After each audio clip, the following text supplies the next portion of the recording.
Hello, everyone. My name is Justa Kostikovaite, and I'm a Lithuanian cultural attaché in the United Kingdom. I'm here moderating this third event of the Litvak Days 2020, the first virtual Litvak Days due to unprecedented circumstances. So it's the third event. First day we had an extraordinary concert dedicated to composer Shenderovas. And yesterday we had an extremely invigorating discussion around the Jewish legacy, where we had scholars and heads of museums from the UK, Israel, and Lithuania, where we heard a lot of interesting information. And today we are going to speak about something that I have worked before my role at the embassy. I studied here in the London curating contemporary art, and it's such a coincidence, perhaps I didn't look for it, but this Christmas, I already knew that we're gonna have this event, but I just got a chance to go to Hollybush Gardens Gallery for the opening, and there was a show by a German artist, Andrea Büttner, and there was a work which was not kind of part of the show, but they did a screening, a special Christmas screening with drinks, and there was a work around a video work around the monastery, which is built near the Dachau concentration camp. It's a Carmelite nuns living there, and this work so touched me so much that I sort of again had this new reinvigorated feeling of the wishful thinking, how things not how they are, but how they could be. Why this feeling? It's just this 32 long video film by Andrea Büttner, I think documents this life of these nuns near Dachau in such a very gentle and somehow inconspicuous way, and records their everyday chores and their feelings about what happened there in such a way that it really unpacks a very complicated situation that is going on there, including the implications of some nuns through their relatives and what happened in Dachau. So wishful thinking for me was impetus to think what more works could be done in such a way, and especially in relation to Lithuanian art field that would somehow work in a similar register like Andrea Büttner's work. So here today we have amazing speakers with me. I will introduce them quickly, and then I will start by asking everyone questions, and speakers will make presentations. So we have here with us Jenny Kakan. Hello, Jenny. Hello.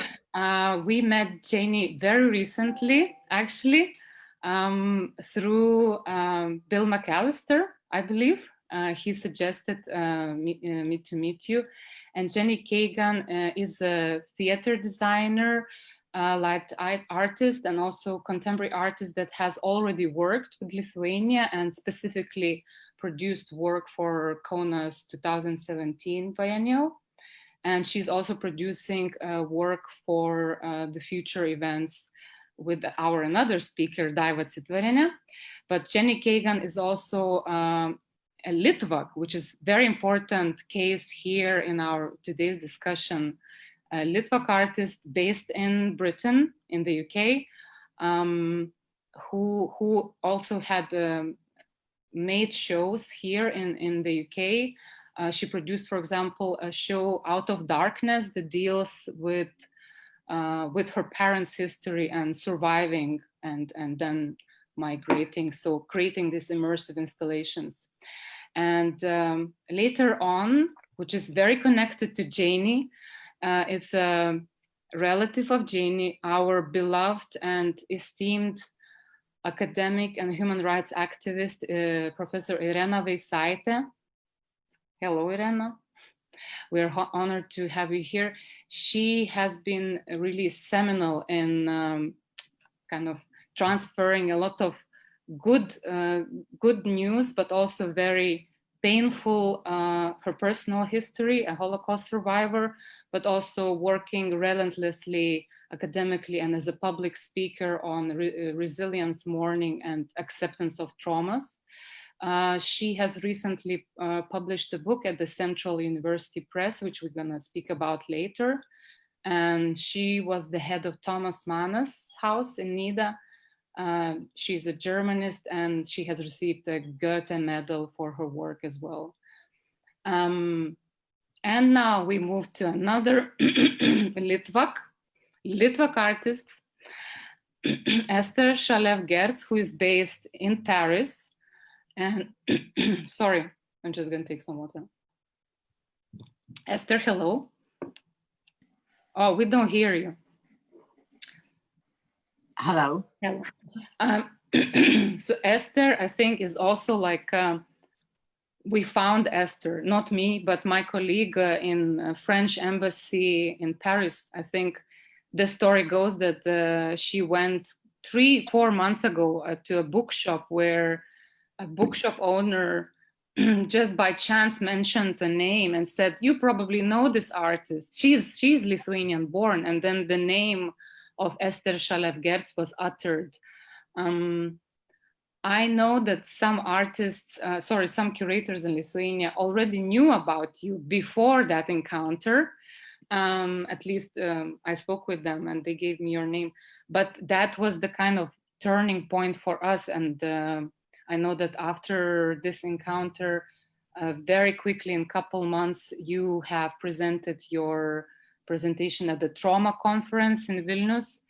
And just a couple days ago, you have been, well, awarded or regained the Lithuanian citizenship, which is really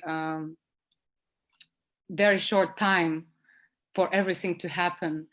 But so just to say a few words about Esther Shalev, she's an internationally recognized artist, and her practice stems from topics as memory, trauma, and ethics of representation. So she has worked with public spaces a lot, with various commissions. One of her, I think, most significant solo shows was in Jeu de Paume, Paris. And I have to say the truth, I have only encountered your work because through Parisian embassy. And I really admired your talk in London in Freud Museum. So this is very fresh for me as well. I'm acquainting myself with your work. And our another speaker, Louis Biggs, with whom we met. Hello, Louis. With whom we met a couple of years ago through the director of Kaunas Biennial. At that time, Virginia Vitkiene. Louis Biggs is, I think he's the founder of Liverpool Biennial, and former director of Tate Liverpool, and currently art director of Folkestone Triennial, one of the biggest and maybe biggest public art triennials in the UK.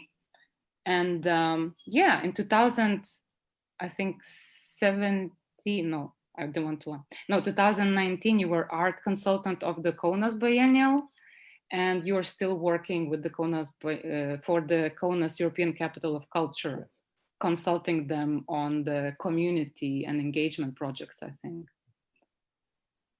And our last speaker, Ave Cider. Oh, we don't hear. She's a researcher and curator, also connected with Kaunas. So Kaunas comes up a lot, very active space.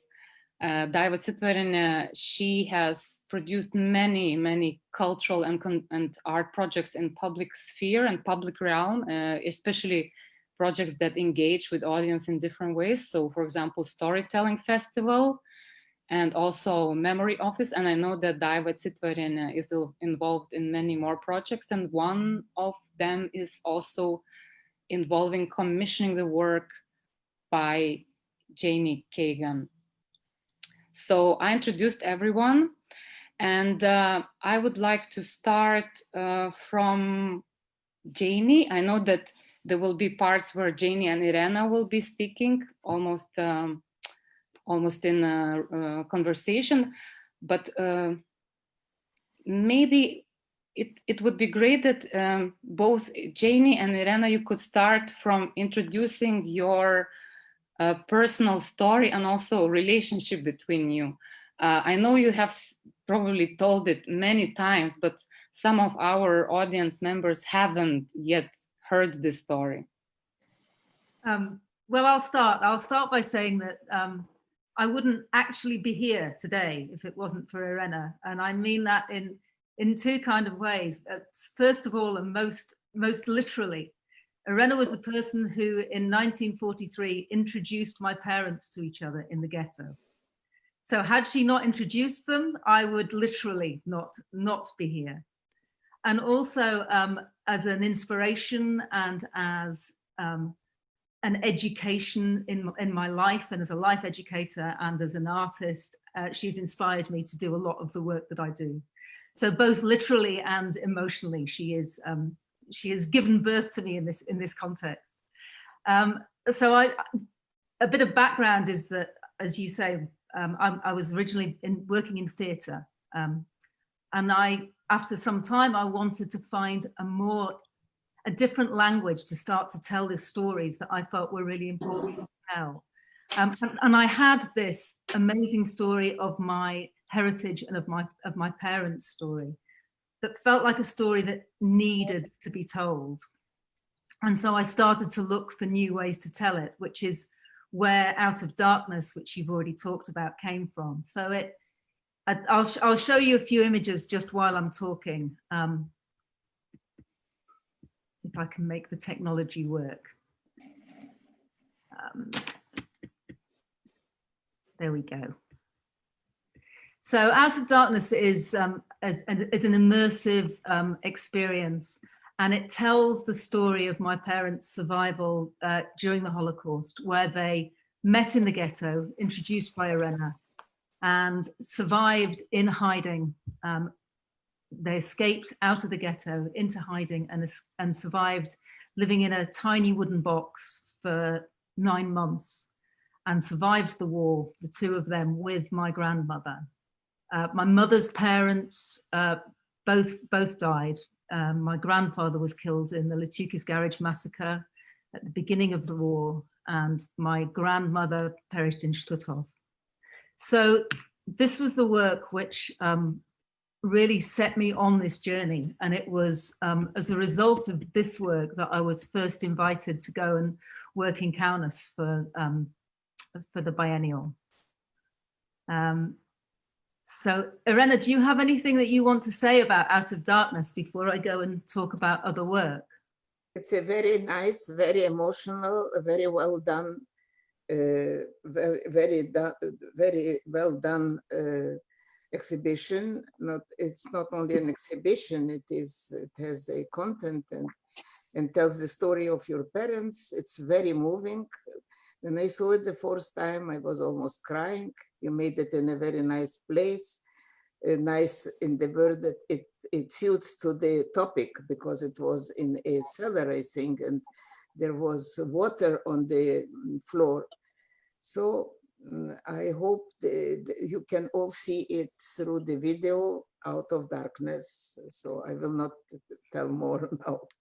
So I think what's unique about the story, and the reason I wanted to tell the story, I think that's what's important, is that it's called Out of Darkness for a reason, because the story that I inherited was a story of horror, but it was also the fact that they were able to take something positive from that story, because they would always say that although they saw the worst of humanity, they also saw the best of humanity, because what was really important for them was that there were people who saved them, and those people were Lithuanians.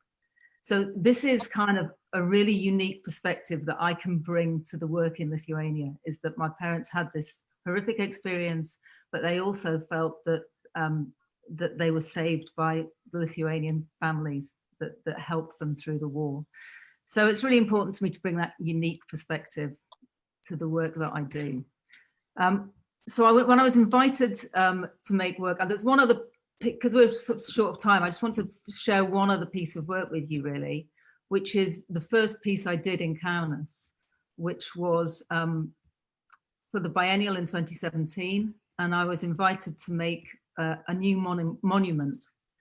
And I chose to make work about an event that happened during the war, during the ghetto, which was known as the Big Action.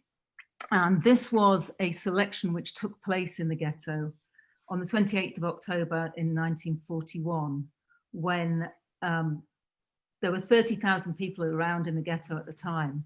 And on that day, 20,000, they were all gathered in the square, and just short of 10,000 were taken away to their deaths on that day. And the commandant stood in the center of the square, and he sent them to the left or to the right. This is the square today, and there's nothing there to commemorate. All there stands there is a shop, a small shop, and a school.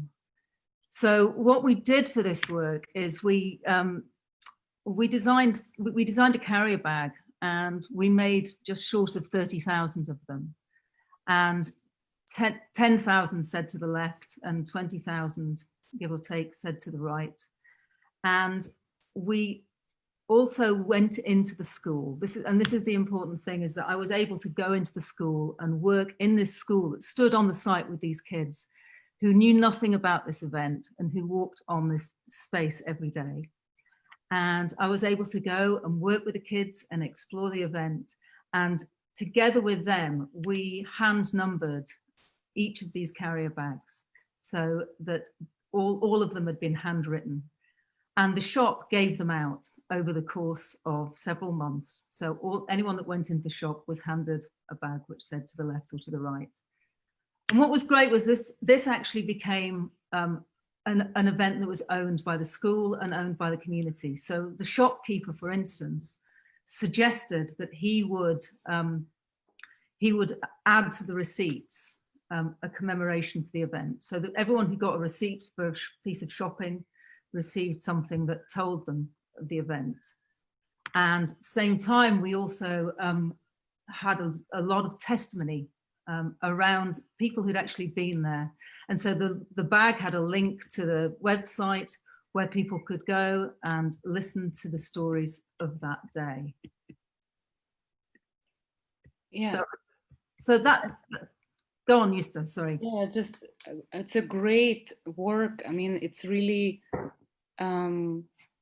preserving and tracing something that's so much lost in many ways. It's not just lost lives, it's lost memories, it's lost sight, it's lost documents. So you're using your theatrical, I think, in one piece, Out of the Darkness, you're using this theatrical immersive environment and props and atmosphere to create new memories. You also take memories from your relatives and maybe Irena and your other relatives to create that atmosphere. But here in Kaunas, you are actually working with young people, and it's a brave work, I think, especially with that shop and with those bags. I think it's quite...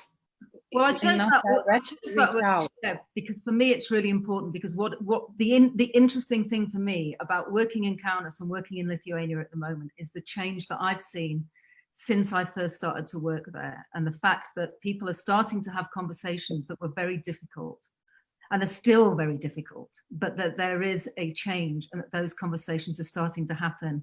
And I'm interested as an artist in engaging in those conversations and stimulating them in new ways.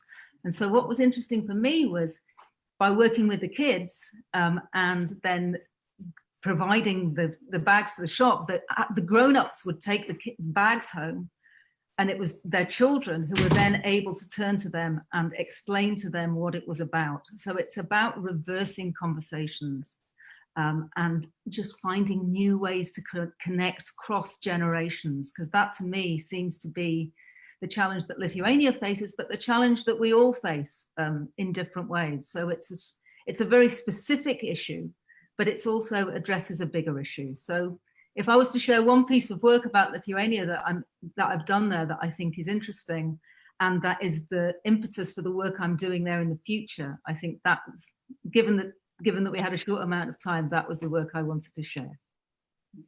Yeah.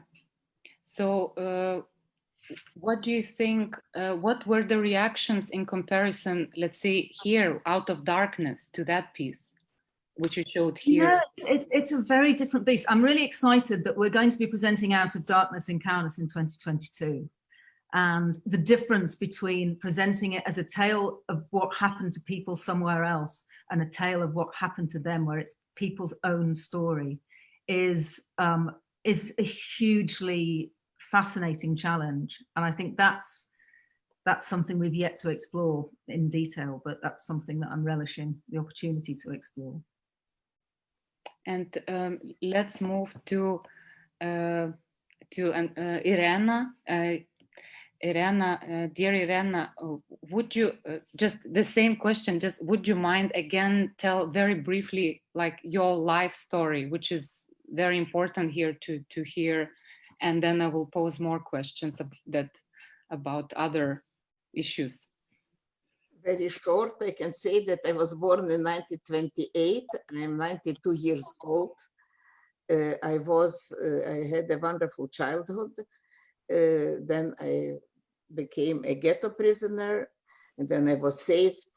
Not only my life, but my spirit was saved by Lithuanian people who have saved my life and my spirit and my belief in mankind.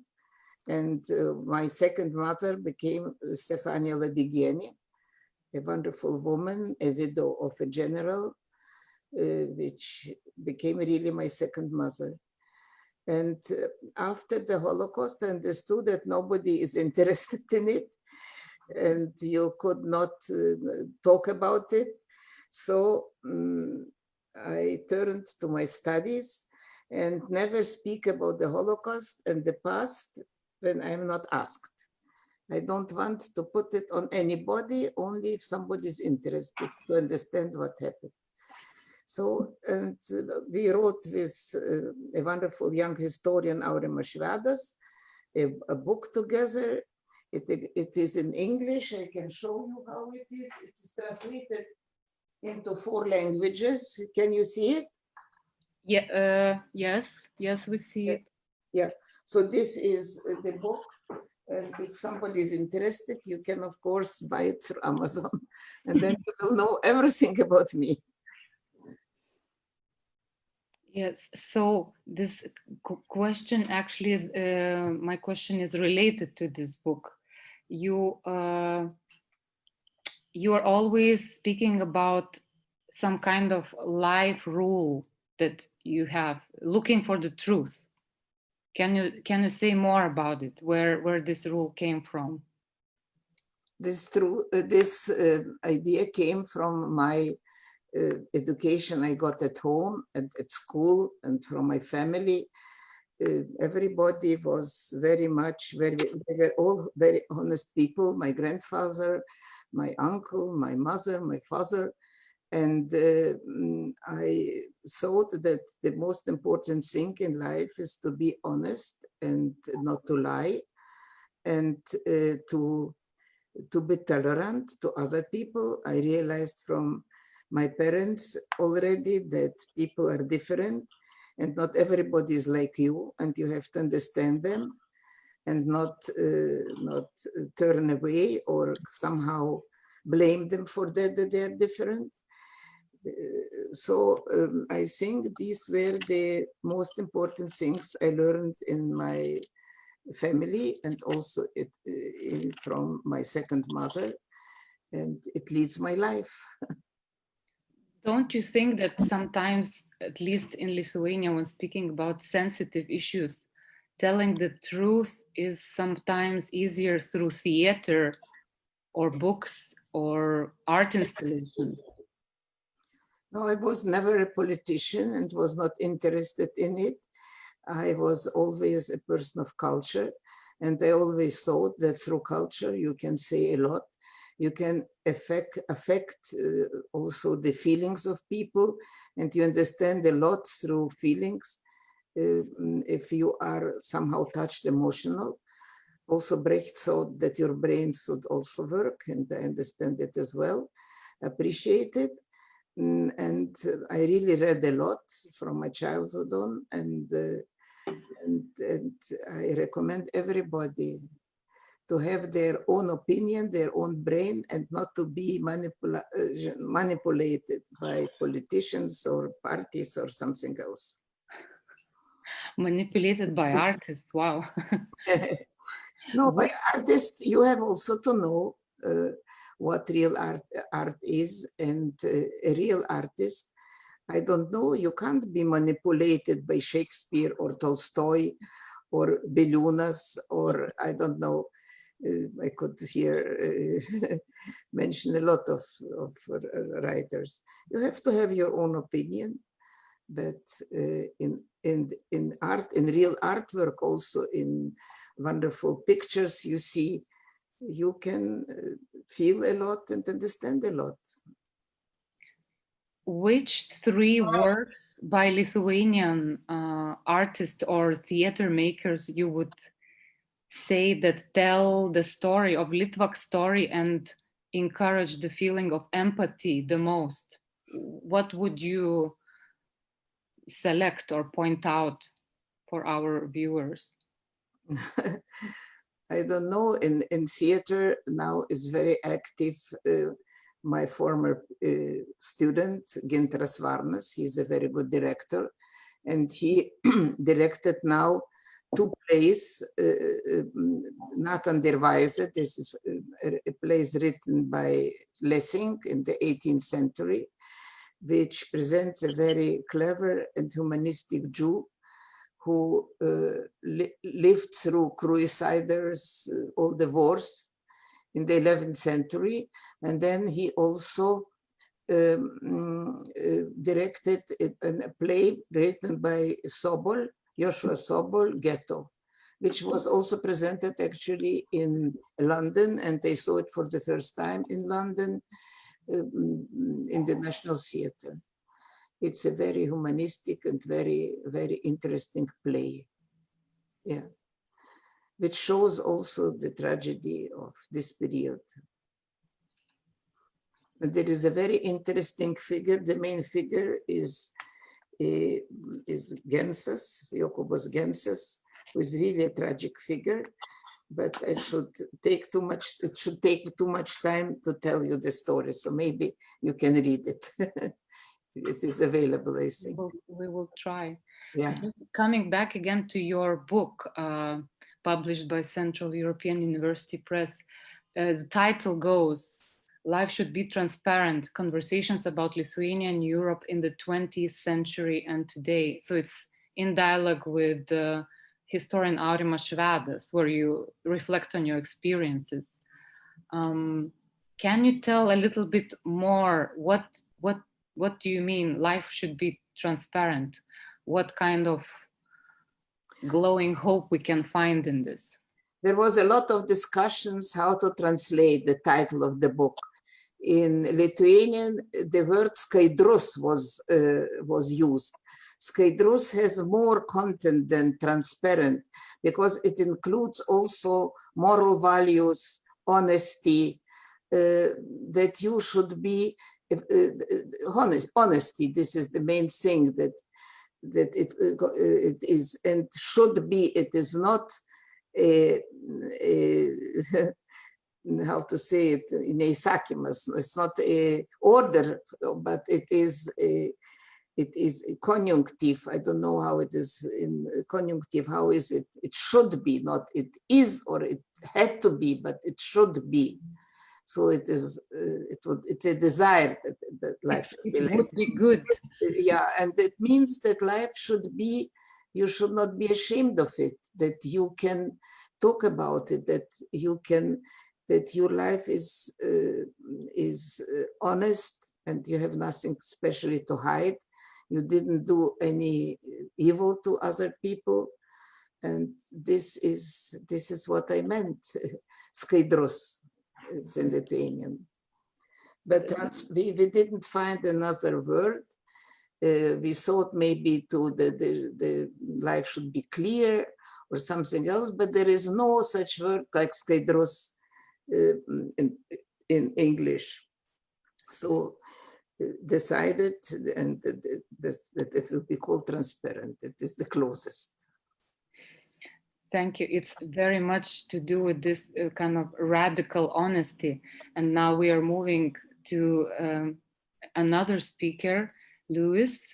I'm just wondering, Louis Bix is curator of many public art, biennials, triennials, and a lot of public art is also gonna be commissioned in Kaunas, which has a lot of Litvak stories still to tell and explore. And I'm just wondering, maybe just a question coming from Irena's last comment, is this kind of radical honesty possible even in public art, or it can actually be dangerous? I remember you talked about time and place acting here as important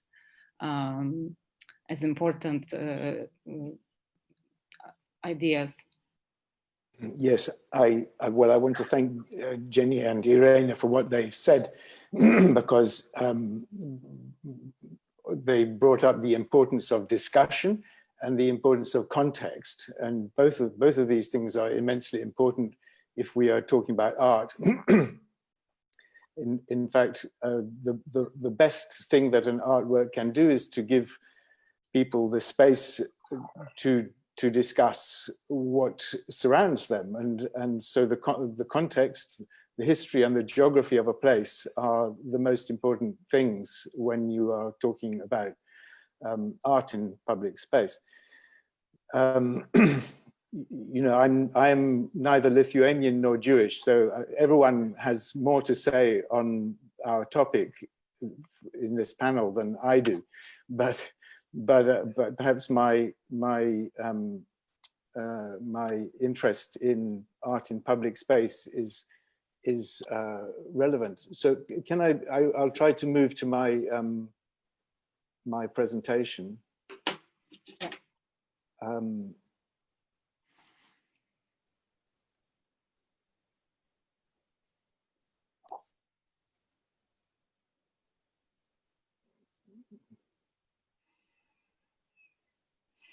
Has that arrived for you?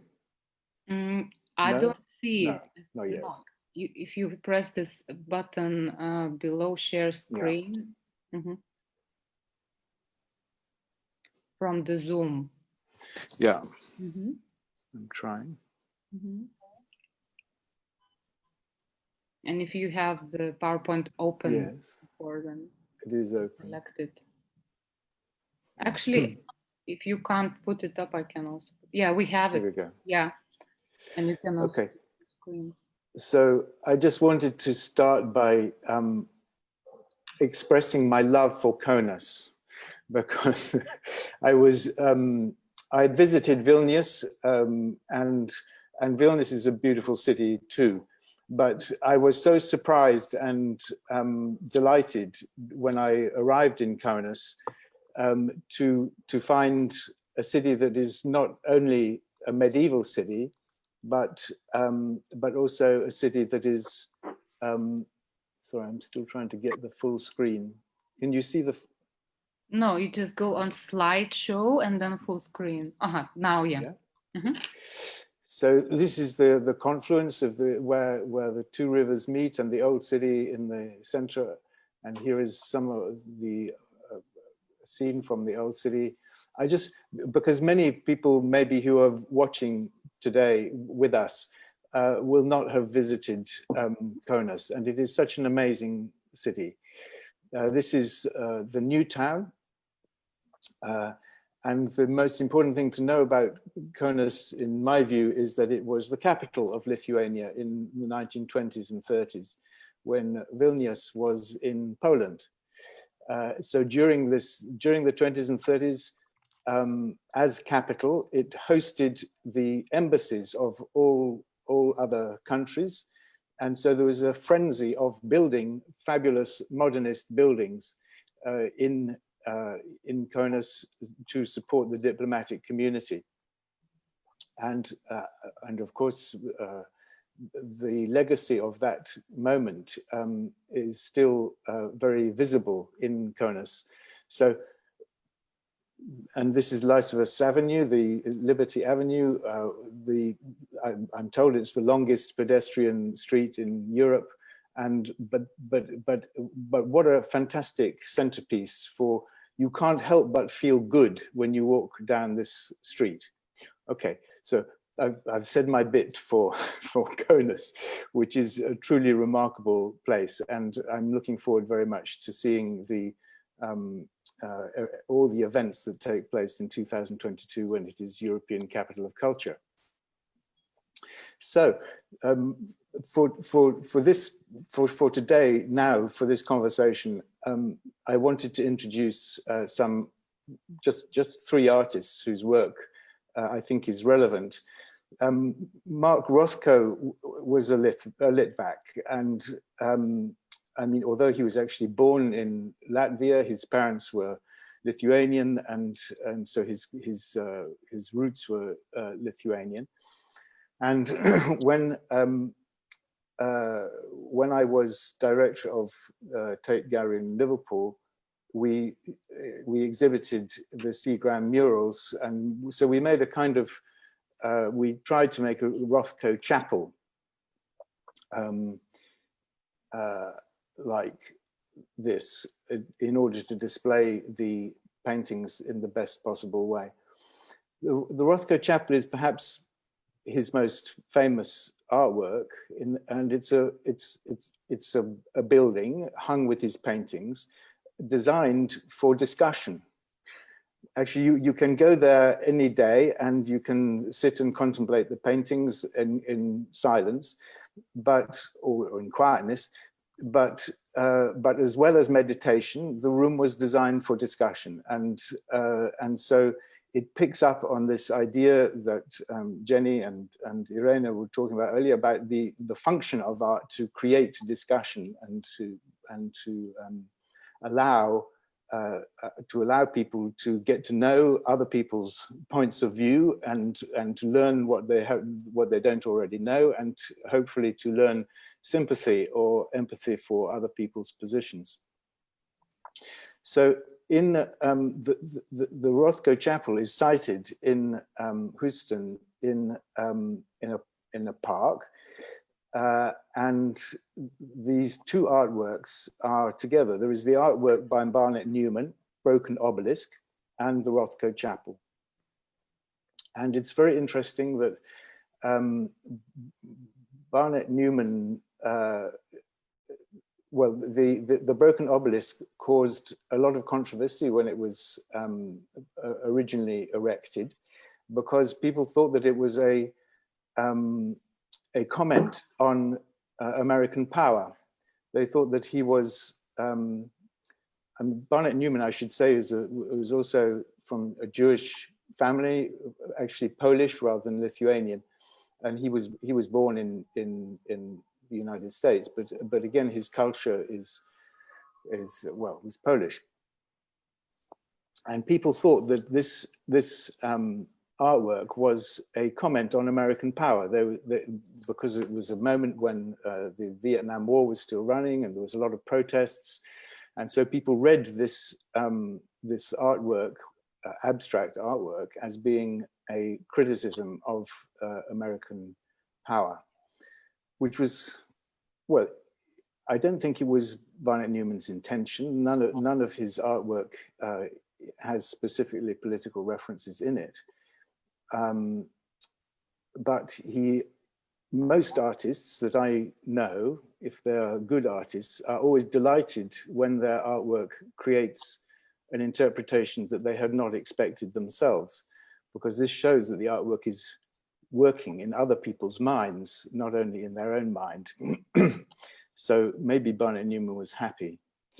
As you can see, the broken column is also a cause for meditation. People sit and look at the pool, the reflecting pool, which was also Barnett Newman's design, as well as the artwork. So why, although both of these artworks are in the context of, well, Memory Park. We have this title, Memory Park, for our discussion today. And so I wanted to introduce these two artworks to think about the difference between memory and space. Memories, we all have memories, but we can't remember other people's experience. We can only remember our own experience. And great artworks move us towards other people's experience, in my view. So, moving to contemporary art, I love the work of Mark Wallinger, British-based artist. For the sculpture project in Munster in 2007, he created this artwork called The Zone, which involved the construction of an eruv.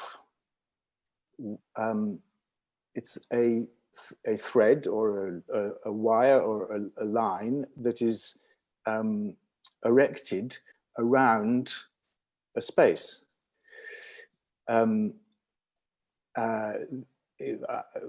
It's probably better if someone who knows more about Jewish religious practice than I do talks about how an eruv works.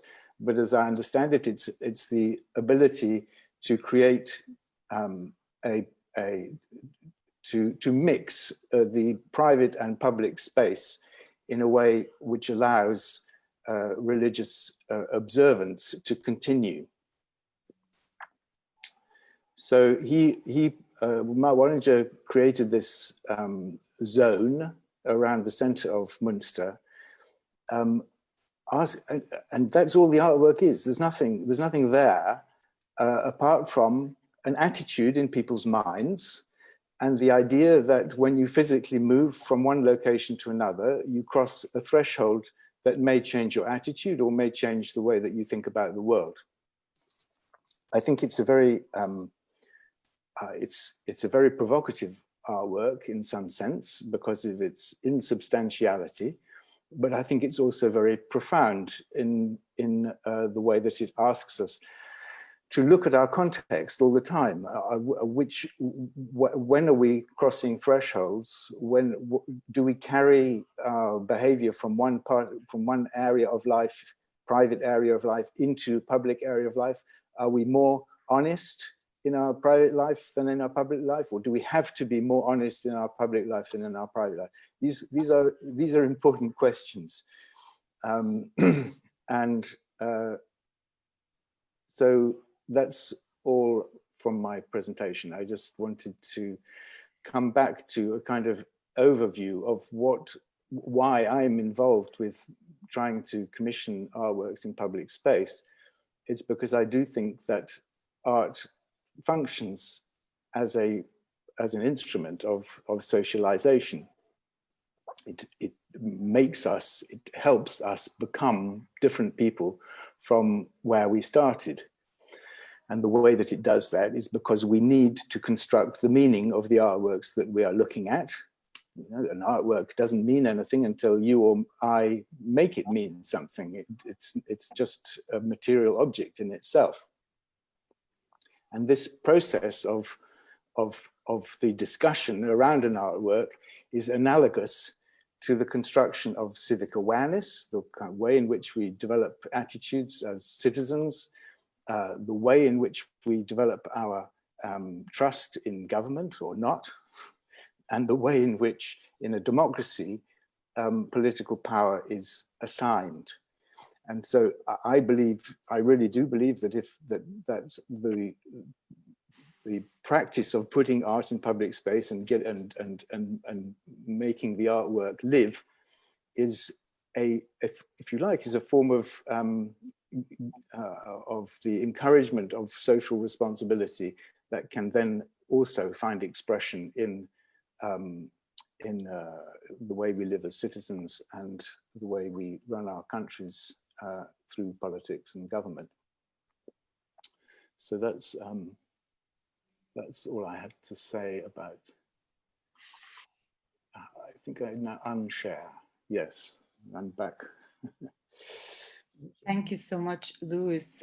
You're very, very loved in Kaunas, and of course, working with so many young curators and consulting and leading them in the Biennial and all the Kaunas Cultural Capital organization. It's really beautiful way of working, this bridge between Lithuania and the United Kingdom.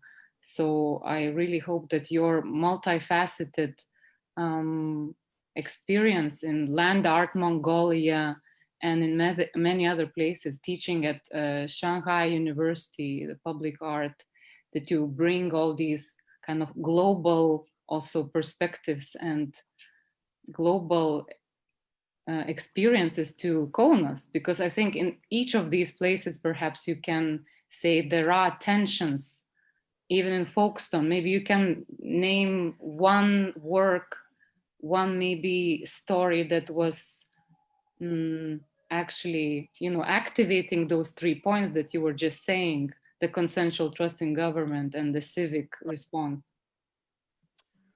Well, that's a big question, but there's one work when I was preparing the material with Mark Wallinger's Zone piece. I was also thinking about an artwork in Folkestone by Amalia Pika, which involved she made a lot of small sculptures out of seashells.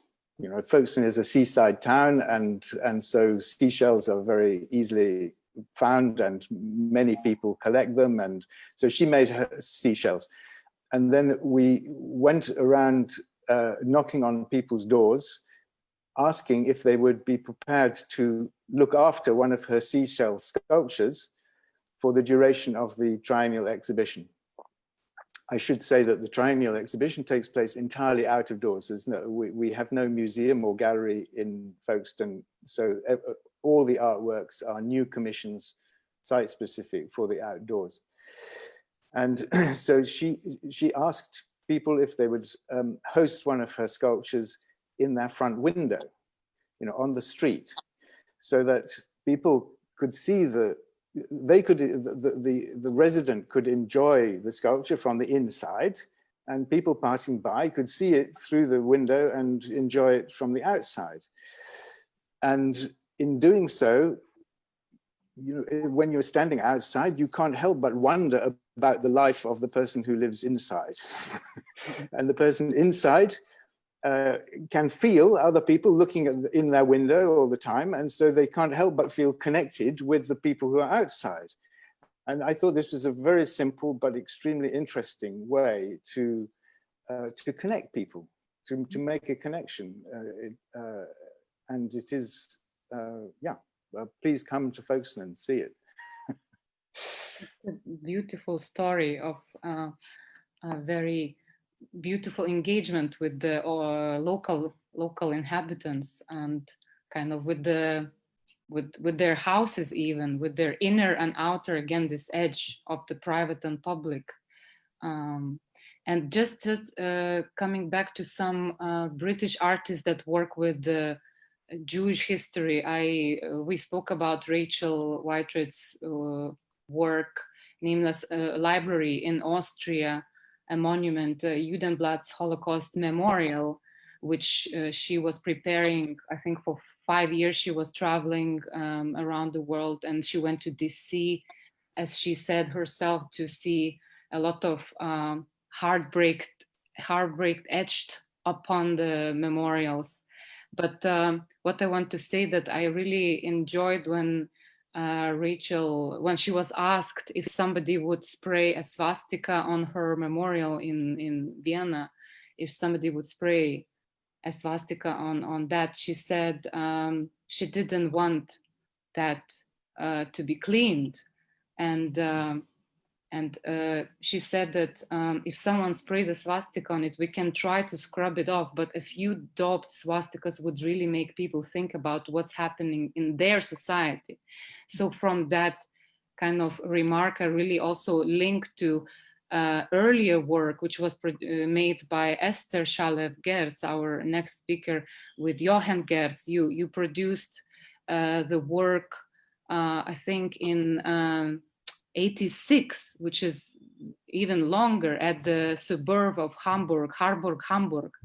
Maybe you can speak a little bit about this project, and how did you engage the memory of the audience? Yeah. Thank you for inviting me for this very interesting meeting. Yes, I was born in Lithuania, and as you said, but I was there only for 8 years, and during the Russian occupation, and then we left to Jerusalem. And there I studied, and I live in Paris and worked from Paris since 35 years, so pretty international. And before that, I met actually Johan Gertz in Israel, doing another sculpture there. And we decided there was the city of Hamburg that in the end of the 70s, beginning of the 80s, started to feel the rise of the neo-fascism. So the neo-fascism was a new phenomenon. And they decided they will ask artists to a commission for making a monument against fascism. And so we made a proposition that was chosen. And the proposition was, because for me it was, I grew up in Israel, right? And also with the idea that monuments are always larger than us. And for me, it was more important that all monuments disappear, because the idea of making a monument that disappears, I said, then I can do something, because I always had a big problem with those much larger monuments than us. So our proposition was, if you can show it, I can talk about it. If you show yeah. And so it was 12 meters high, 1 meter by 1 meter, structure from metal covered with lead, inviting the people on this cover of the lead cover. I see something else, but not my. Yeah, I'm not. No problem. Yeah. And so, yeah, here it is. Yeah. If you make it like, if you put the little loop, you will see it, or you play the video, that will be the simplest. So it is, oh, stop it here, and that's fine. Yeah, make it large, yeah. And so it was inviting the people in 86, it was inviting the people to sign their name on this surface, saying that every time that the space for it will be full up with signature, the whole structure would be lowered into the ground to make access to the material above us. Saying, the last sentence is saying that in the long run, it is only we ourselves that can stand up against injustice. So for me, studying and being attracted to this idea, what is history and who construct the history and who is written about, it was important that we do take part in public space. What was very fascinating with this work was the inauguration. The inauguration happened in 86. And the people, it was very controversial, and the people said, what do you mean? What is it? Why don't we have a large, big lion, beautiful, with the name of the victims? And why do we have to sign? And they started to talk what is fascism, what is neo-fascism. And suddenly I understood that here is this absolutely amazing moment that people actually talk about something that is important and it's not yet uttered before. And my thought about why do we always protect the public from what the public should know. And sometimes I think the public is actually much more ready to get into conversations and into engagement. And I saw it through the 35, 40 years of my work in public space in different works. So this work was in 86, there was no any monuments in Germany at the time about Holocaust, about fascism, nothing. So it made a precedent of something that is that can be different, that activated also artists and activated the curators and activated the whole field. And I think I was pretty young at that time. And but for me, to work in public space was the most important one. It was the most engaging one. It's the place where you can address what is our new ways of making a legacy of history. It is not easy, but like any other works that takes care in a space that has so many regulations, it is challenging and more satisfactory and activating than in a museum. So this work, it took 7 lowering to go down before it disappeared. And every time when we came to lower it, there was a big controversy. Of course, we were helped by history, and that is always amazing, because in 89, the wall in Berlin disappeared. And the people said, wow, maybe if something disappears, not so bad. And then we had the New York Times and other kind of big kind of worldly look at our work. And it was something that was courageous for me and also for Jochen. He never did a monument before also. So this works that you come in public space, it leaves a big kind of understanding of what art can actually sometime do in a more nude way than in a protected way. So I can talk about the other work that couple of years, like many years later, I can talk about the work that the work that I did this is in the latest work that I did is the work. It's called The Shadow, and it is I was commissioned by the University in British Columbia in Vancouver to do a work in public space. And just to give the background, and that's why I am also very, very thankful to time and coincidence that I'm speaking today, because it's so important that a work is actually done in a certain time, in a certain moment that we meet again. So this work was, when I started to do it, I inaugurated in 2018, started 3 years earlier. And the reality with the First Nations in Canada, what we call the Aboriginal people from Canada that were there for many, many years, they were, as in other places too, the Indian, the Aborigines in Australia, and the other in other society was not clear, and their legacy and history and how they were occupied and treated was not really worked upon. But during these 3 years, by chance, this started to change dramatically. So when my work, this work that is 100 meters long, and it's a shadow of a tree that was long before the university started 100 years ago, about a little bit more, they were cut and disappeared. But those trees, for me, was also, I needed to telescope it from the past to bring it to today. And because it was an important, sometimes you need to bring something from the past to crystallize what is happening today.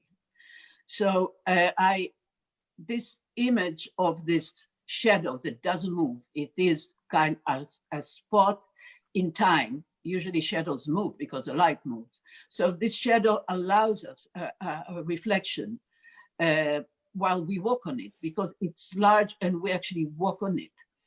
And for me, it was important that we participate in an unconscious way. And when it was inaugurated by one of the by the masculine people that actually own the grounds of the university. And he said, we are incarnated people. We actually are born with the memory already intact in our head. And this was, and he said, I remember this tree. I remember those trees because it's, and for me, these trees were something we shared. Like this is a place that and it also gave me a possibility to craft the drawing of this tree is a particular portrait of a particular tree. And so what is the most fascinating thing for me as a person and an artist is that one thing we have in common, that we are different from each other.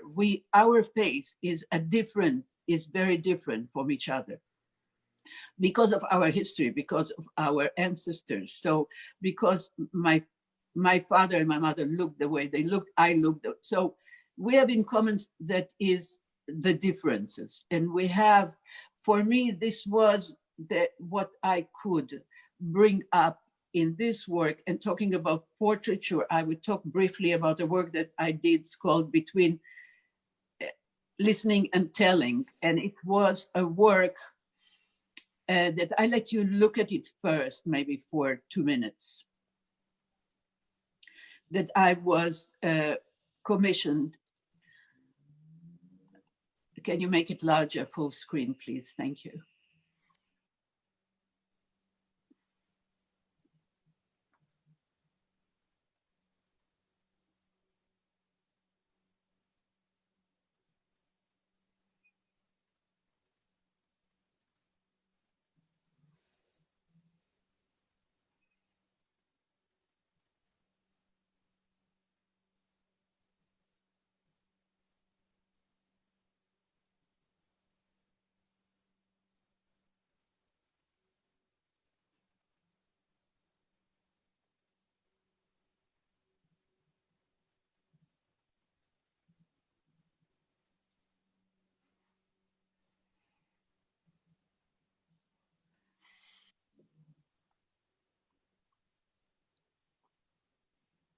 So this video is the moment of silence between the questions that is asked to 60 survivors of Auschwitz that live in Paris for the 60th birthday of liberating Auschwitz. And we asked them, and I made a big installation where you could look at their entire interview between 2 and 9 hours, where they talk about the questions that I wanted that be asked. What did you do before the war, during the war, and after the war? Because I think people that survived has something incredible to tell us. And I took the little moments where they reflect when the question is asked and before they answer, before they put in words what they endured physically and physically. And so to give something into words is something very difficult and precious.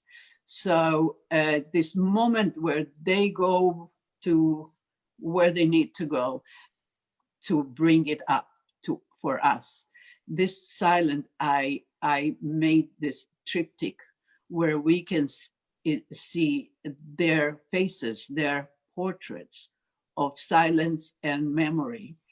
Because for me, it was a kind of this, the words were one thing. And I think what people told me, they said, we knew, even because sometimes I show the installation only the silences. And people say, we knew who those people were. So it's like, that's what I always say, people know more than we think they know. And that is always why I always try to match this space of what, how can you actually work in a public space and in art, in a place where you feel you need to be today, and you don't need to shield anything. Because I always say, if there is so many victims, as a child, they really taught us a lot that we are victims. But we saw only one perpetrator, that was Eichmann, that was brought in the glass box at the time. So it's always this uneven world we live in, that we have a lot of victims and not a lot is talked about in this personal way. Sometimes I wonder, because we're all people, and our possibilities are vast, historically speaking. Just coming, thank you so much. It's very interesting and beautiful work just about the personal. When you say personal, perhaps it's also interesting to know if your practice, and especially your practice now and plans for your artistic research, how has it been shaped by your identity? I know that you left Lithuania as a child, but I remember you told me that when you came recently to visit, not 10 years ago, but recently, and that you said that you felt that your body was smiling when visiting your childhood places. Can you tell how these feelings connect with the work or echo somewhere in your thoughts? Yeah, well, it's it's like it's in the unconscious. That's why I always kind of, this is my little sister, and but my father was in the Red Army. He was born in Ignalina. My mother was from Alytus, and she survived because she was saved by a Lithuanian teacher that took the whole class into a train and pushed them into Russia away from the war, and they survived by being in the forest. And they met after in Vilnius, way after the war, and I was born after. So I got from them this unspeakable, untold history. And here I go into the world, absolutely knowing already since 6th year of 16, I want to be an artist. And it was clear, and we didn't have any artists in the family. It was clear that there is something I absolutely need to say or to deal or to connect. And I don't know if whatever in my history does it, but probably I don't remember anything. As you said, yeah, my body when I walk around in Pilimol 33 starts to be so happy. I would like to connect, and I always wonder, saying like, why I don't remember anything. The question is, well, does Vilnius remember me or us or the story? And this is what is so that I'm so grateful for, that it's happening today, because I was already in 2008 and I did a work in Lithuania, and it was very complicated to discuss then with the students in the academy I was invited to talk to. And they said, we are not responsible. It was the Russian, the Polish, the Germans, the European community. And I said, no, It's like you have to be responsible of your history. And this is what it is to be a person in the world. It's because my history is not an easy history at all. But it makes us grow, it makes us connect. And so today I have the feeling there's much more curiosity that I felt in this, in my reconnection with Lithuania and the people that I met. I was really delighted by the discussions and the openness and the need. And there is something that, as with the shadow, I think, it gives something absolutely moving, and it asks for something more content-wise and more for a country that is literally in a place that is on the border of all of it. It's a very important place. So it's on the border of history, it's on the border of Europe, and it's on the border of a lot of things we want to say, and maybe we should. So, you know, I'm pretty excited, and to even be invited to this conference, because my mother used to call me, oh, the Gaon from Vilnius, because I always had funny ideas, and for years I didn't know what she's talking about. Now I know. After that I studied more, but it is really, I think there should be always a balance between curiosity and satisfying it. Thank you, Esther.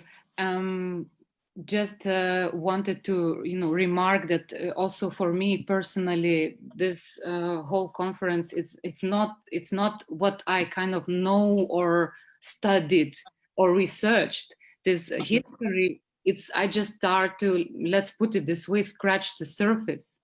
Just scratch the surface. And the change that you mentioned from 2008 when you were with the Vilnius Art Academy students, and now it's huge.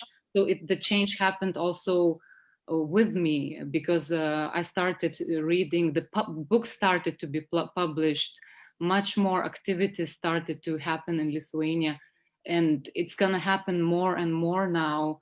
Let's say they're planning a new departments of the museum to open, I think, a Jewish Museum of Identity and Culture, and then also of Museum of Vilnius Ghetto and Holocaust, also to renew some spaces that are commemorating, I think, in Paneriai and for Lipschitz. And I also know that there is a new competition being prepared now for the open competition for the public work, a memorial for the Lithuanians helping to save Jewish people. So it's opening more and more, and also with a lot of literary publications, we are helped to connect with this content more ourselves. And to meet you, Esther, is really, and Jenny and Irena, for me, it's really first-hand experiences from, from UK-born Litvaks and from Lithuanian-born, Paris-based Litvaks, internationally working. So just one question before we move to Daiva. I thought it would be interesting to hear your opinion. I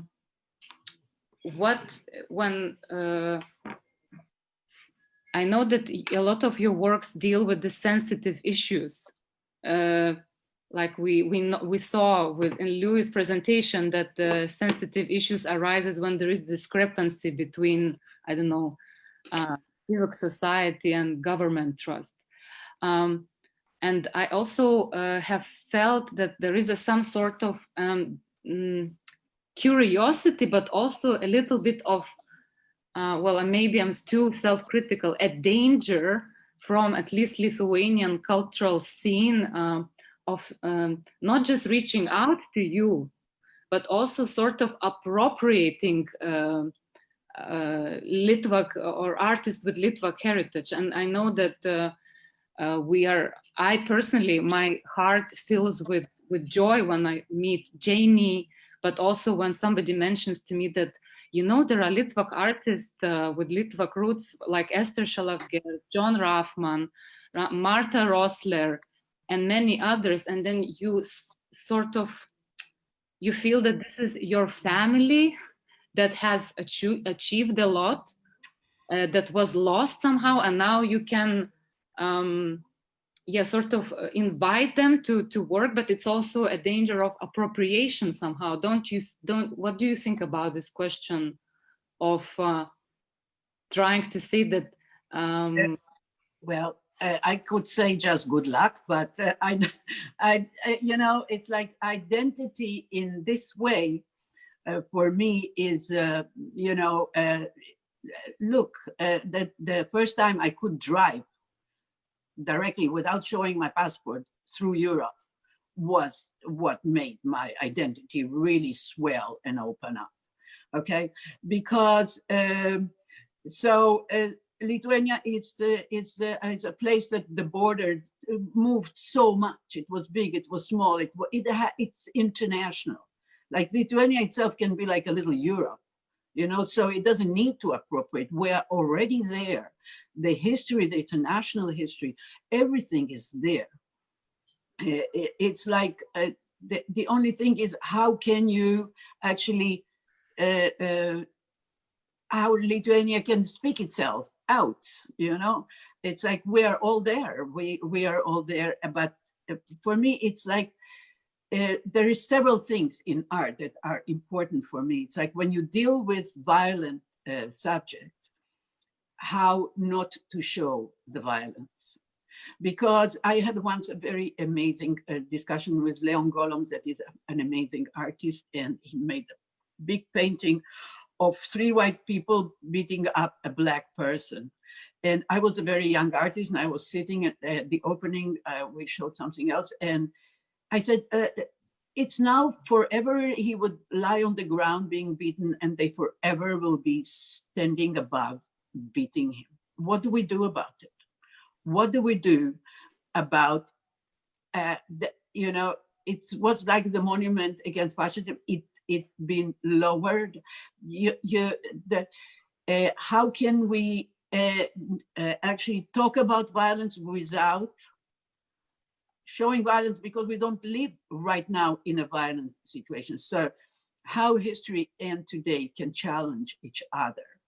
And for me, those are important questions of why I am an artist, and especially right now. So I think there is, every day, there is like a new way of asking the question. And I cannot be appropriated. I got an email from somebody saying, take care, they are using you. It's kind of, yeah, I got it. The email was not with, hello, how are you? Or something, just take care, they are using you. It's like every artist just waits for somebody to use the way you work, the way you write, the way you dance, the way you make music. We want it. We look for it. The interaction is if somebody wants to copy my work, go ahead. If, you know, I don't believe there is a danger in this way, because I will not change in this way.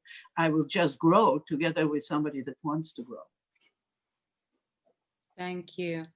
Well, then again, linking what you just said to that you're very open and sharing your work, and nobody can actually copy your identity.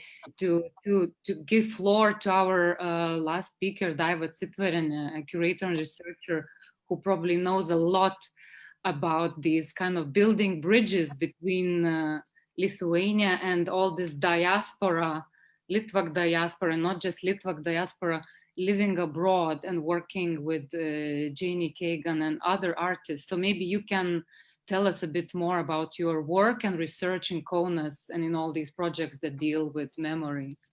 Thank you very much, Juste, and thank you all of you, and especially thank you, Luis, for this beautiful introduction of my city. And I will immediately jump to my presentation to save our time.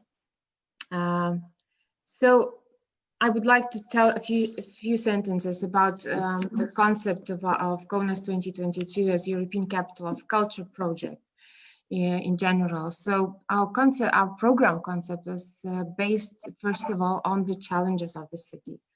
And when thinking about our program, we first thought about the history, identity of the city, and of course, its current challenges. We have noticed that we are the city of contradictions. We have a lot of universities, but young people leave after their studies. We have a lot of museums, but they are all half empty. We have an amazing modernist architecture, but we don't know how to appreciate it. And we have a rich history, but we know so little about it. So the program that I curate, the Memory Office, was also created by reflecting on the city's past and its identity. Today, Kaunas is proud to have remained the most Lithuanian city during the Soviet era, but we would like to remind that Kaunas has always been a multi-ethnic city, and that is its advantage.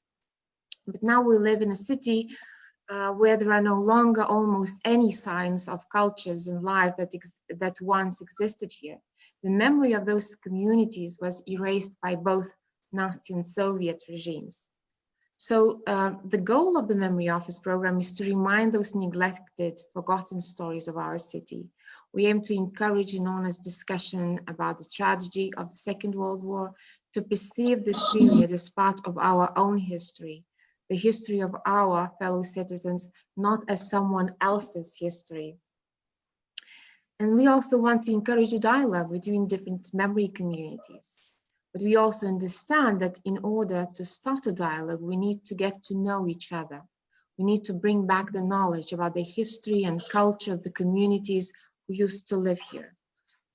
So when Kaunas was designated as European Capital of Culture in 2017, we immediately started to collect the stories of people of different ethnicities, and of course, especially Holocaust survivors.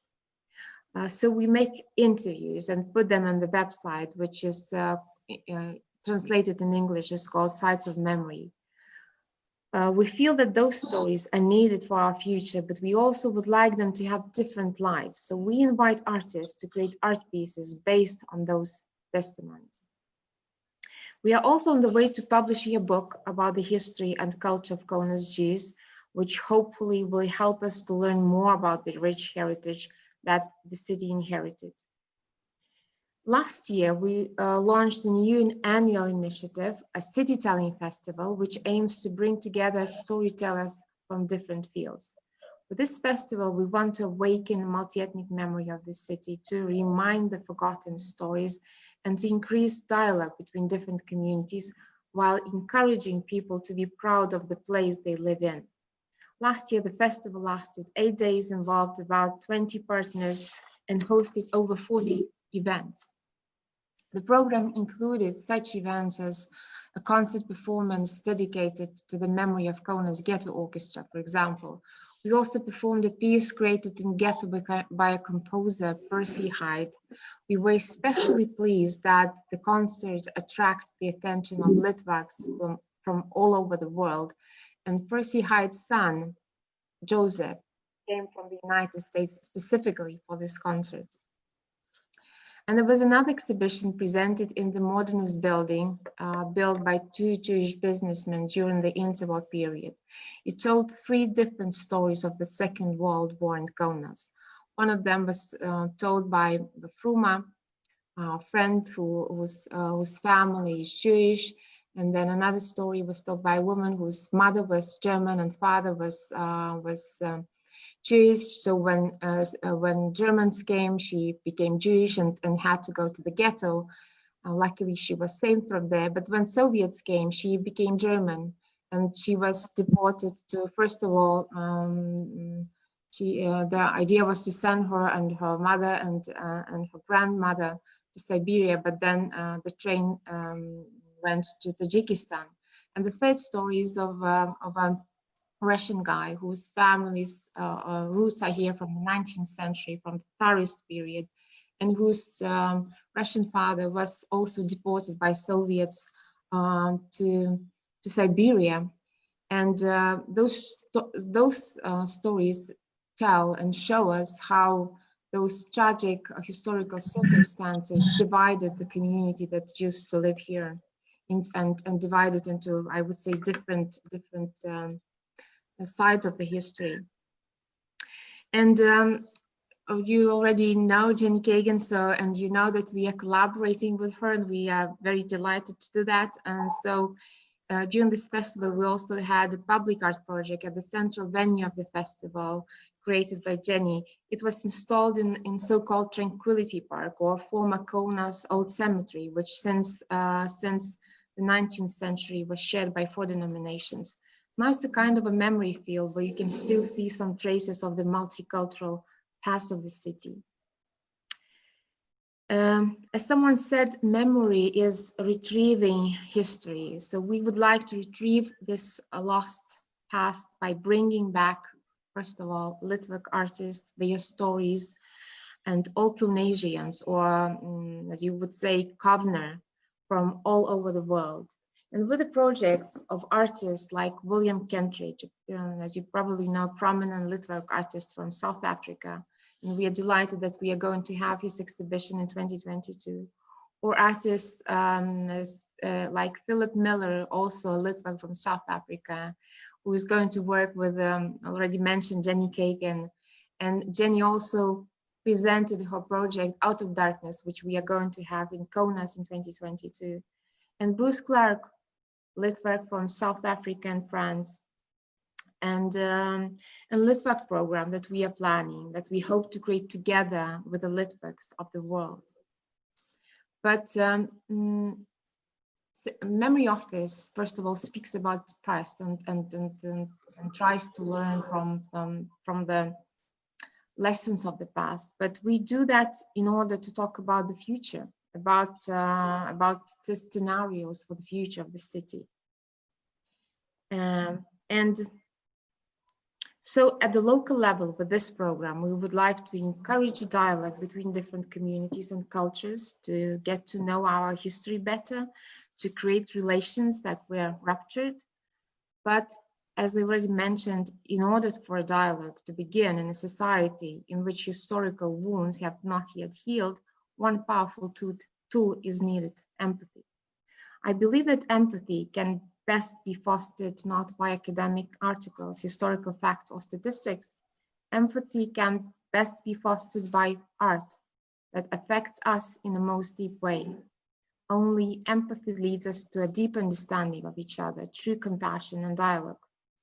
And at the European level, we would also like to tell stories of Eastern Europe, to introduce the memory of communism in a common European memory narrative, where still there is no place for this memory. And for the conclusion, I would like to say that, as Michael Rothberg suggested, different memories should not overshadow each other, but help each other, help to better understand the trauma of the other, the experience of the other. And my last picture is of my team and my office at the center of the city on the main avenue, Laisvės Avenue, which Louis showed, but which is, I have to say, is renovated now. So so you are all welcome there. Thank you.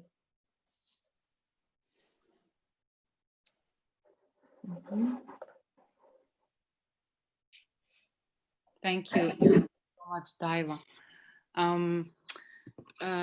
Just before we, everybody, all the participants, attendees, please pose your questions now at the Q&A, and we're gonna give them a couple of minutes. And just before I will direct those questions to the speakers, I want to show something to probably illustrate that not just Litvak artists do works in Lithuania, the contemporary artists on the Jewish history. Just to name a few, there is a show, I think, currently at the Contemporary Art Center, which has a work by Egle Ridikaite. And we are currently making a film with Contemporary Art Center on those works. I think they're paintings of synagogues' floors. But now I wanted to share with you an actually quite older piece by Deimantas Narkevičius from '99, which is actually now at the Lux Archive, an international art agency. And it's a story that is first told by a little girl and then by a Russian-speaking woman with some Yiddish tinges, Fania Brontsovskaya. It's herself speaking, and I will try to share a little snippet of that video work by Deimantas.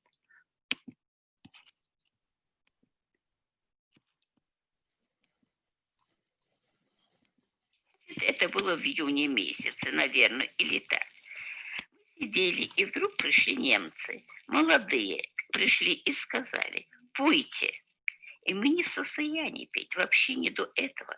Не будете петь, вытаскивает оружие, будем стрелять. Стреляли бы они, не стреляли бы, я не знаю. И моя сестренка, она была с 27-го года, значит, в 41-м году ей было 14. Не знаю, вот откуда у нее взяли силы, и я начала что-то не петь, а что-то вроде. Расхохотались немцы и ушли. У меня была очень близкая подруга, которая жила на Стиклю.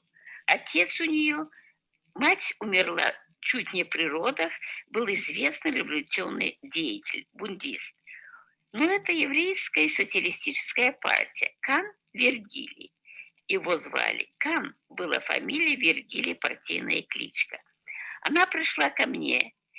Мы там думали помочь что-то делать некоторым нашим. И я говорю: останься ночевать. Она говорит: я не могу. Ты представляешь себе, как бабушка будет переживать? Она жила с бабушкой. И в ту ночь их вывезли. Ушла домой. И была такая известная большая провокация. Сказали, что евреи убили немецкого солдата. И тогда всех людей, что были в первых числах, это было в первых числах сентября, вернее, 1-го, из Стиклю, из Гаона, из Жиду, из старого гетто, причем часть еще Лигонинис, всех вывезли. И в эту ночь вывезли и на Панерай тоже ее. И мне такое осталось, если бы она осталась у меня, может быть, она осталась бы жить. У меня осталось такое чувство. So it's a work called Legend Coming True, which is shot, I think, in the video, what you see is shot in, I think, 4 days are compressed in 1 hour, where Deimantas rigged the camera in certain places in Vilnius connected to that story. But this story is 1 hour long, more than 1 hour long film, 68 minutes, which spans through all the different places of the diaspora from Tajikistan to LA through Fania's words.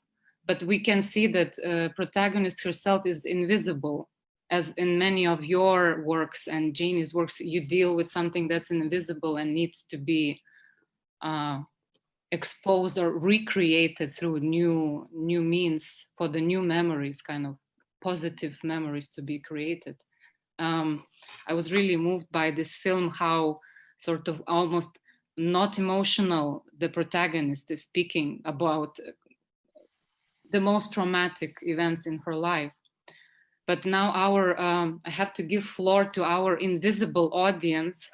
We only see the numbers, and I will try to select several questions. So first question goes to Louis Bix, and maybe Daiva can also answer. It's about Eglė Paulina Pukytė. She has curated a biennial in 2017, and it was really well received, and it also dealt with a lot of complicated issues of the Jewish history, especially in Kaunas. It was almost like a first very big statement from such a big cultural organization, and a lot of works were in the public sphere, and people were really engaging with it. The question to Lou is, have you seen that biennial? And to Daiva is, did you collaborate, and did you borrow maybe some ideas from it as well? So if I may go first, yes, I did see the exhibition, and I was very impressed by it, I have to say. I mean, it was challenging because it was very spread out around the city. So you had to travel a lot to see the different sites. But of course, the effort that you had to put into going to see all the artworks was also the reward, because you understood so much more of the context that of the city, and the subject of the biennial through having to make this effort to see all the different sites. So that reinforces the idea of context being important for the understanding of the artwork. And Daiva? No, I have to say, didn't collaborate with the Kaunas Biennial, and but through this biennial, we started. We had the possibility to meet some artists and start to collaborate. So Jenny and Philip Miller, who also did an amazing installation during this biennial that you mentioned. So now we are collaborating with Kaunas 2022, and we are very glad, very happy with this collaboration. And a question to Jenny: what ideal project, future project of memory and commemoration would you like to be involved in? Unmute yourself. There we go. I have two answers. One is I'm already involved, I think, in an ideal project. The project with Philip is incredibly exciting, and to collaborate for me is wonderful with him. And the fact that what's so exciting about that project is the amount that it is changing and how dynamic it has to be in order to keep up with what's happening in Kaunas. And when that project was first discussed, I think it was 2015. And as the landscape changes, we have to be very agile, and as Kaunas is agile. And it's tremendously exciting to be working on that project. And we're working with a group of young people already that we started to work with. And we consulted them on the direction of the project, to get which direction we wanted to take the project in. And they woke us up to the fact that we knew already, but they really woke us up to the fact that for them, the future life is what's interesting to them. The past life is although it's a memory project, it has to be about the future. So that's where my excitement lies at the moment. If you ask about an ideal project that I'm not yet doing, I have a long-held ambition and desire to make some work about Litvak garage massacre, because I think this is one of the most difficult topics, and it was where my grandfather was killed. So it was an atrocity committed by Lithuanians in the first days of the German invasion, before the Germans had actually arrived. And of all the difficult conversations to have, I think this is the most difficult. And when I'm in Kaunas, often I walk past the site every day. And I think when I find a way to make work about that story, I will have completed a journey. And when Kaunas is ready to embrace a work, about that event, then Lithuania will also have taken a huge step on a journey. So.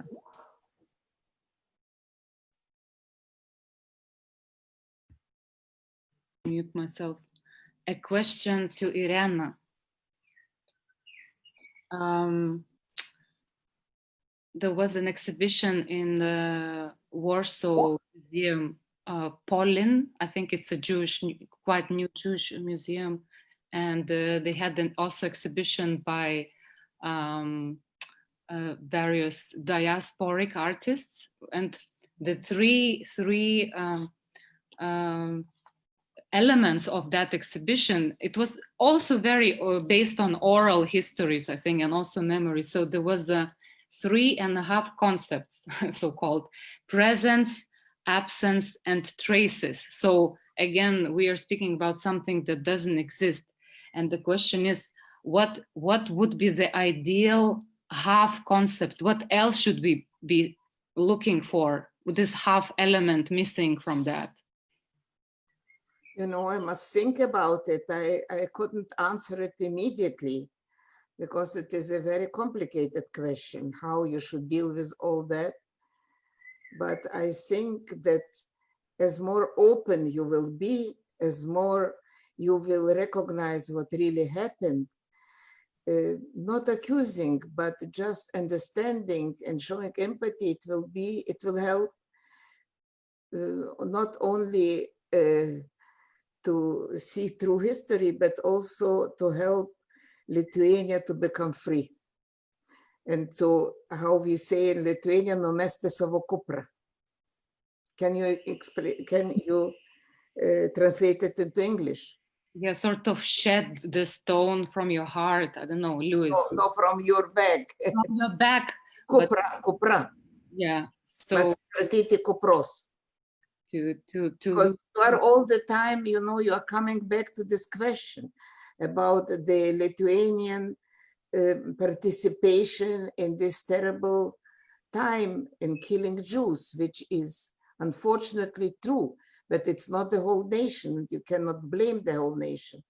It happened that there were people who were, how to say, who participated in it. And I think that I always say that I am quoting Frisch, the writer, Max Frisch. He said that in each nation you find as many killers as you need, as many hankers as you need. So I think this is the case. It's not only a Lithuanian exception. And in France was the same, and there were even Poles who participated and so on, but you have to recognize it and then you get rid of it. Then you understand it, and you can't blame the contemporary people in the nation. It is just stupid. It's immoral to do it. So it's sort of like a psychotherapy to admit this. Yeah. To first admit and then grieve, because sometimes I shall give you a little very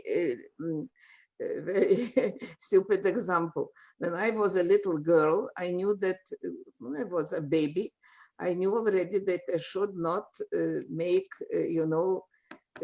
wet my bed, yeah? And if it happened, so if my parents would come to my bed, I would say, Irote no, I would blame myself, so they couldn't already blame me, you see. So I think this is a good example also for adult people. Yeah, it's a strategy of taking responsibility. Yeah.